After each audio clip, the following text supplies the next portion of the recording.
Hi everyone, welcome back to Azad Couture. This is Jyotsna Azad. So guys, इस video में मैं आपको सिखाऊंगी कि कैसे हम ये डेनिम का टेक्सचर क्रिएट कर सकते हैं, डेनिम की रेंडरिंग कर सकते हैं इन एडोब इलास्ट्रेटर और अपनी इलास्ट्रेशंस को और भी ज़्यादा रियलिस्टिक और अट्रैक्टिव बना सकते हैं। सो ये मैं ऑलरेडी एक स्कर्ट के ऊपर जो पैटर्न है वो बनाया हुआ है। अब इसको कैसे जीन्स के ऊपर आप कैसे शो कर सकते हैं या फिर आपकी डेनिम जैकेट है या डेनिम शर्ट है उसके ऊपर कैसे शो कर सकते हैं ये बताऊंगी मैं आपको इस वीडियो में। बहुत ही इजी है, बस आपको एक एक करके सारे स्टेप्स को फॉलो करना है और वीडियो को पूरा एंड तक ज़रूर देखिएगा। तो लेट्स स्टार्ट। मैंने यहाँ पे जो मेरी डेनिम का पैटर्न है जो फ्लैट स्केच है उसकी एक कॉपी बना रखी है और आपने भी इसी तरह से कॉपी बना के रखनी है। कभी भी ओरिजिनल के ऊपर वर्किंग मत करें, ओरिजिनल को सेपरेट रखें और एक कॉपी अलग से रखें।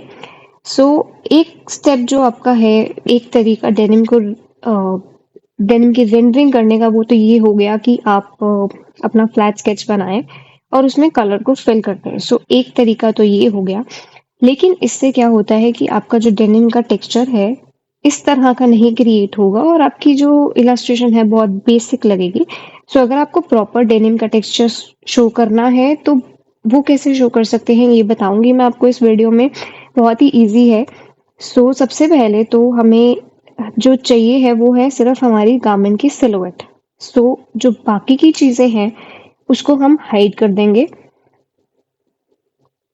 जो भी फीचर्स हैं मेरे गारमेंट के, जैसे सीम लाइंस हैं या फिर बटन्स हैं, जिपर्स हैं, ये सारे मैं हाइड कर दूंगी क्योंकि मुझे सिर्फ सिलुएट चाहिए पैटर्न बनाने के लिए।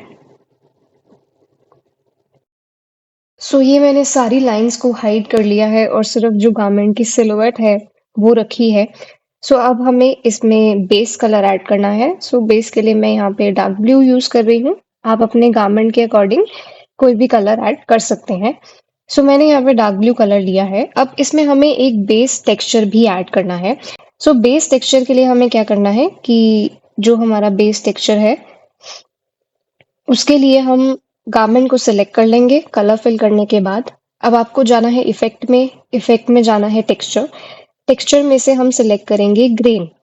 सो इसकी जो सेटिंग्स रखनी है आपको, आप देख सकते हैं यहाँ पे हमें ये पैटर्न शो कर रहा है कि किस तरह से दिखेगा हमारा पैटर्न। सो यहाँ पे जो सेटिंग्स रखनी है वो आपने रखनी है इंटेंसिटी 45, कंट्रास्ट आपको रखना है 85। अब ये जो सेटिंग्स है ये आप अपने अकॉर्डिंग आगे पीछे कर सकते हैं, चेंज कर सकते हैं। जब आप इसको आगे पीछे करेंगे तो जो यहाँ पे प्रीव्यू है वो आपको दिखाता रहेगा कि क्या सेटिंग्स किस तरह से दिखेगी।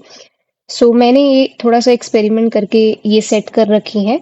Intensity 45, contrast 85। अगर आपकी डेनिम का कलर कुछ और है, आपको कुछ और टेक्सचर चाहिए, तो आप इसको आगे पीछे करके चेंज कर सकते हैं। इसको ओके कर देते हैं और ये हमारा बेस टेक्सचर जो है डेनिम का वो यहाँ पे आ गया है। अब इसमें हमें ऐड करनी है वीव। डेनिम में जो वीव यूज होती है वो हमारी 12 वीव यूज होती है, जिससे कि हमें डेनिम में डायगोनल लाइंस नजर आती हैं। सो वो कैसे ऐड करेंगे? सबसे पहले तो यहाँ पे हम लाइन सेगमेंट से एक लाइन लगा लेंगे। सो ये हमें डायगोनल लाइन क्रिएट करनी है। तो ये मैंने इस तरह से एक लाइन क्रिएट कर ली।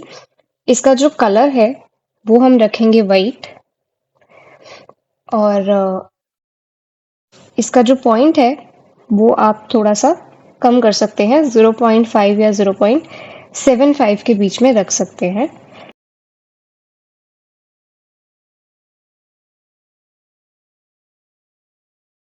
सो मैंने यहाँ पे 0.25 रखा है क्योंकि हमें ज़्यादा मोटी लाइंस नहीं लगानी है, हमें बहुत बारीक सी लाइंस जो हैं वो हमने शो करनी है। सो अब हमें इसकी बनानी है कॉपीज, क्योंकि ये पूरे पैटर्न के बीच में जो है हमारी जो लाइंस हैं वो ऐड होंगी। तो ये कॉपीज बना लेते हैं हम। तो कॉपीज कैसे बनानी है ये मैं आपको दिखाती हूँ। तो कॉपीज बनाने के लिए हम जाएंगे इफेक्ट में, डिस्टॉर्ट एंड ट्रांसफॉर्म, और यहाँ पे हमें सिलेक्ट करना है ट्रांसफॉर्म।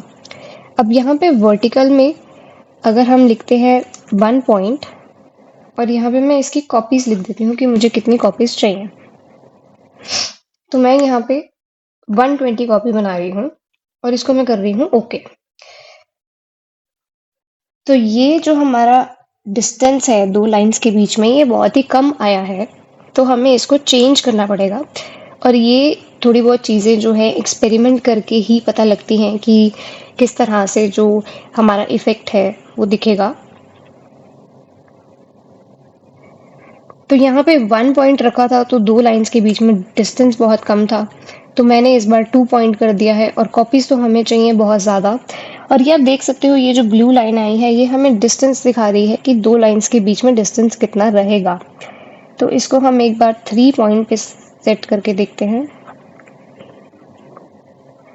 और 3 पॉइंट का जो डिस्टेंस है वो मुझे ठीक लग रहा है। इसको वैसे थोड़ा और इंक्रीज़ या डिक्रीज़ हम अपने अकॉर्डिंग कर सकते हैं। क्योंकि हमें बहुत ज़्यादा फ़िल्ड पैटर्न नहीं चाहिए, तो इसलिए हम जो डिस्टेंस है वो थोड़ा-सा हमें रखना पड़ेगा, बिल्कुल साथ-साथ हम लाइन्स नहीं कर सकते। तो मुझे 3.5 का डिस्टेंस बिल्कुल सेट लग रहा है। तो ये रख लेते हैं कॉपीज़, मैं यहाँ पे बना देती हूँ 200। देखते हैं कितनी कॉपीज़ आती हैं।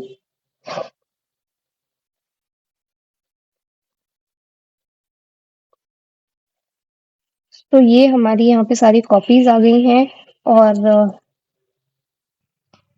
200 कॉपीज़ हमारी आ गई हैं और इसको थोड़ा-सा बड़ा कर लेते हैं ताकि हमारे पैटर्न के बीच में जो लाइन्स हैं वो फिल हो जाएँ अच्छे से। तो जब लाइन्स फिल होंगी तो आपका जो पैटर्न है वो कुछ इस तरह से दिखेगा। अब हमें लाइन्स की जो ओपेसिटी है वो कम करनी है, नहीं तो हमारा जो पैटर्न है वो नहीं दिखेगा। तो उसके लिए पहले तो आपको जो लाइन्स है उसको सिलेक्टेड रखना है। अब इसकी ओपेसिटी हम चेंज कर लेते हैं। पहले 20% करके देखते हैं। बहुत ज़्यादा कम हो गई, तो अब हम इसको करते हैं। सो ये कुछ चीज़ें आप अपने अकॉर्डिंग सेट कर सकते हैं। और 50% पे भी जो पैटर्न है वो सेट लग रहा है, तो मैं अभी के लिए इसको 50% पे ही रख रही हूँ।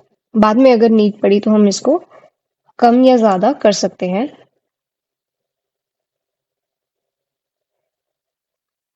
सो मैं अभी इसको 50% पे रख रही हूँ। और अब जो लाइन्स हैं वो हमारे पैटर्न के बीच में मिक्स कैसे हों, ये हमें देखना है। सो उसके लिए हमें क्या करना है, क्योंकि अभी हम इस तरह से नहीं छोड़ सकते। हमारी जो लाइन्स हैं वो नीचे जो हमारा बेस पैटर्न है उसके बीच में फिल्ड नहीं है।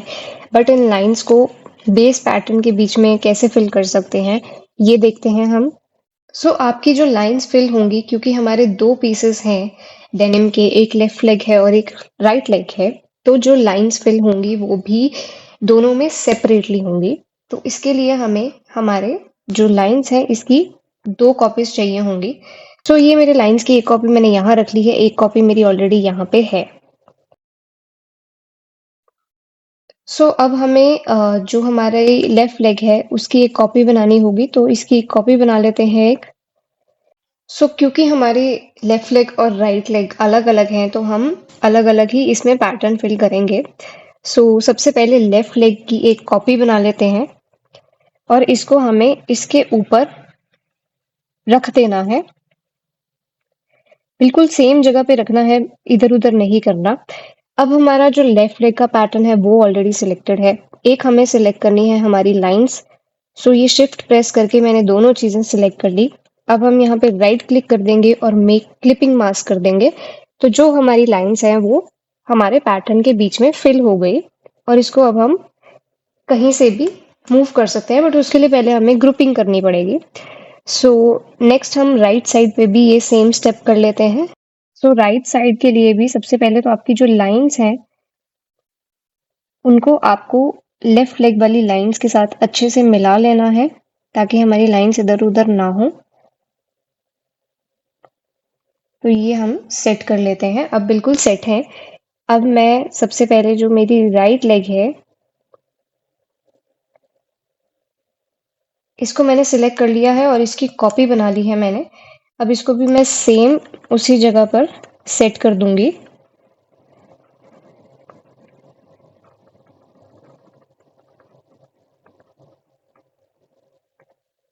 सो ये मेरी राइट लेग सेट हो गई है। अब मैं शिफ्ट प्रेस करके जो लाइंस का पैटर्न है उनको सिलेक्ट कर लूंगी, राइट क्लिक करूंगी और मैं मेक क्लिपिंग मास्क कर दूंगी। सो ये आप देख सकते हैं कि हमारी जो लाइंस हैं वो पैटर्न के बीच में सेट हो गई हैं। अब कुछ और करने से पहले हमें इन्हें सिलेक्ट करना है, सबको राइट क्लिक करना है और ग्रुप कर देना है। अब इसको मैं कहीं भी मूव करूंगी तो मेरा पैटर्न इस तरह से ही मूव होगा। सो ये तो हमारा बेस जो टेक्सचर है डेनिम का वो क्रिएट हो गया। सो अब हम जो हमारी बाकी की लाइंस हैं गारमेंट की एक एक करके वो हम अनहाइड करते जाएंगे।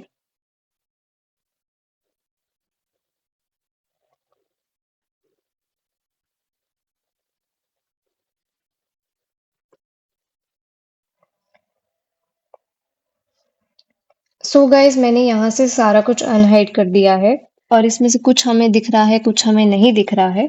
सो सबसे पहले तो हमें जो हमारा सारा पैटर्न है जिसको मैं ऑलरेडी ग्रुप कर चुकी हूँ, इसको हम राइट क्लिक करेंगे और इसको हम अरेंज में जाके सेंड बैकवर्ड कर देंगे, या फिर आप अरेंज में जाके सेंड टू बैक भी कर सकते हैं। तो हमारी जो बाकी सारी चीजें हैं वो थोड़ी थोड़ी सी आपको विजिबल हो रही होंगी, लेकिन क्योंकि हमारी वो बाकी सारी चीजें ब्लैक कलर से बनी हुई है, सो हमें इसकी जो आउटलाइन है वो चेंज करके वाइट कलर में करनी होगी। तो उसके लिए हमें क्या करना है कि जो हमारा ये डेनिम का पैटर्न है जो अभी सिलेक्ट हो रखा है इसको हमें लॉक करना पड़ेगा। सो यहाँ से हम सारा कुछ जो है हमारा सारा पैटर्न सिलेक्ट कर लेंगे और शिफ्ट प्रेस करके जो हमारा मेन पैटर्न है उसको हम अनसेलेक्ट कर देंगे। अब जो हमारी ब्लैक से आउटलाइन है इसकी जगह हम कर देंगे वाइट, और आप जूम करके देखेंगे तो आपको यहाँ पे जो है वो सारी आउटलाइन दिखाई देगी। आप चाहें तो अब इसका स्ट्रोक का जो साइज है वो इंक्रीज कर सकते हैं 0.75 या फिर 0.5 के बीच में रख सकते हैं। तो गाइस जो डेनिम का पैटर्न है वो ऑलमोस्ट कंप्लीट है। जहाँ पे आपको लगता है कि कुछ मिसिंग है तो वहाँ पे आप अपना पेन टूल यूज करके उसे कंप्लीट कर सकते हैं अपने पैटर्न को। तो थोड़ा सा जो पैटर्न मेरा मैं कंप्लीट कर लेती हूँ, जहाँ जहाँ पे मिसिंग चीजें रह गई हैं उसको भी हम फिल कर लेते हैं। अब जो ये वाला एरिया है ये इतना छोटा है कि इसमें पैटर्न शो करने की नीड नहीं है, तो हम खाली फिल करके छोड़ देंगे और पैटर्न नहीं क्रिएट करेंगे। सो गाइस जो डेनिम रेंडरिंग है हमारी ये कंप्लीट हो गई है और आप देख सकते हैं कि अब जो डेनिम की लुक है वो कितनी ज़्यादा अट्रैक्टिव है, कितनी ज़्यादा रियलिस्टिक है और कितना इजी था इस पैटर्न को क्रिएट करना। सो आप भी इस टेक्निक को यूज़ करके अपनी डेनिम इलास्ट्रेशंस क्रिएट करें, मेरे साथ उनको शेयर कीजिए on Instagram, the link is in the bio. और गाइज अगर आपको इस वीडियो से रिलेटेड कोई भी डाउट है, आपकी कोई भी क्वेरी है तो आप मुझे कमेंट्स करके ज़रूर बता सकते हैं और मैं पूरी कोशिश करूंगी आपकी क्वेरीज को सॉर्ट आउट करने की। सो कैसे लगी आपको ये वीडियो ये भी मुझे कमेंट करके ज़रूर बताइएगा। आई होप आपके लिए हेल्पफुल रही होगी। Make sure to hit the like and subscribe button. Thanks for watching.